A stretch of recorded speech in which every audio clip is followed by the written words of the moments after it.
السلام علیکم ناظرین، میں ہوں فاطمہ مہر۔ چلتے ہیں آج کی اہم خبروں کی طرف۔ رپورٹ عاجز علی پورے سندھ میں مظلوم افراد کی آواز بلند کرنے والی معروف سوشل ورکر ڈاکٹر مسکان علی رضا نے کہا ہے کہ ظلم کے خلاف آواز اٹھانے میں مذہب یا ذات کا کوئی فرق نہیں ہونا چاہیے، چاہے مظلوم مسلمان ہو یا غیر مسلم، ہر مظلوم کے ساتھ کھڑے ہونا انسانیت کا تقاضا ہے۔ ذرائع کے مطابق گلشن حدید کے علاقے میں خاتون کے ساتھ مبینہ زیادتی کا افسوسناک واقعہ پیش آیا۔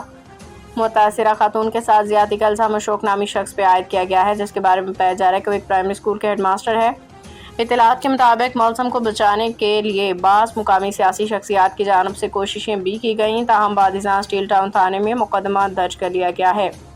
علاقہ مکینوں کا کہنا ہے کہ ملزم کے خلاف اس سے قبل بھی خواتین کو ہراساں کرنے کی شکایات سامنے آتی رہی ہیں، مگر مبینہ طور پہ بااثر افراد کی وجہ سے معاملات دب جاتے تھے۔ سوشل ورکر ڈاکٹر مسکان علی رضا اور شہریوں نے مطالبہ کیا ہے کہ اس واقعے کی مکمل شفاف تحقیقات کی جائیں اور اگر الزامات ثابت ہوں تو ملزم اور اس کے سہولتکاروں کے خلاف سخت قانونی کارروائی عمل میں لائی جائے۔ نیٹورک نیوز HD اس معاملے کی مزید تفصیلات سامنے آنے پہ ناظرین کو آگاہ کرتا رہے گا۔